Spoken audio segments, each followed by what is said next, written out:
Zee 24 तास एक पाऊल पुढे। राज्यात सिंचन घोटाळा हा चर्चेचा विषय बनला असून विदर्भातील राष्ट्रीय प्रकल्प असलेला इंदिरा सागर हा प्रकल्प सध्या चर्चेत आहे। म्हणजेच गोसीखुर्द हा प्रकल्प 1988 ला सुरुवात झालेला हा प्रकल्प अजून सुद्धा पूर्ण झालेला नाही। प्रकल्पाचं निकृष्ट काम, फुगलेल्या किमती यावरचा हा खास रिपोर्ट।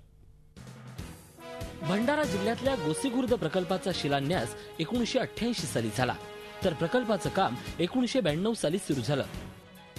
1988 साली या प्रकल्पाची किंमत 385 कोटी रुपये होती, ती आता 12,000 कोटी रुपयांवर गेली आहे। या प्रकल्पामध्ये नागपूर आणि भंडारा जिल्ह्यातील 85 गावं बाधित झाली असून या गावांच्या पुनर्वसनाचा प्रश्न अजूनही सुटलेला नाही। शासन त्यांच्या मागण्याकडे दुर्लक्ष करून त्यांच्या कोणतेही काही ऐकण्यास तयार नाही, त्यामुळे त्यांच्यावर आंदोलनाची पाळी आलेली आहे। गोसीखुर्द प्रकल्पग्रस्त युवक हे नोकऱ्याकरता दारोदारी भटकत आहेत, पण त्यांना नोकऱ्या मिळत नाही आहेत।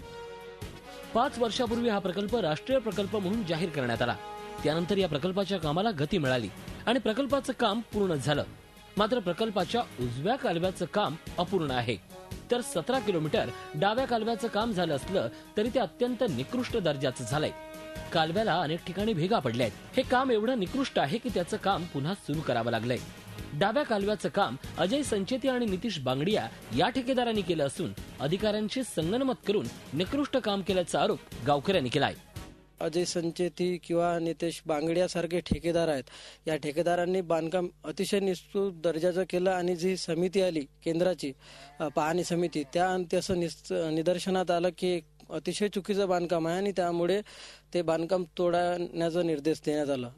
त्याचं काम निकृष्ट असल्यामुळे सगळी त्याची तपासणी कमी निघाला, त्याच्यामुळे उखडलेला कालवा आज पूर्ण त्यांनी काढून टाकला आहे। शेकडो कोटीतला प्रकल्प हजारो कोटीत तर गेलाच, शिवाय 24 वर्षांनंतरही अपेक्षित जमीन ओलिताखाली येऊ शकलेली नाही। प्रकल्पग्रस्तांचं योग्य पुनर्वसन अजूनही झालेलं नाही। शेतकऱ्यांच्या शेताला पाणी मिळालं नाही। ठेकेदार, अधिकारी आणि राजकीय नेते मात्र गब्बर झालेत। झी 24 ताससाठी माधव चंदनकर, भंडारा। झी 24 तास एक पाऊल पुढे।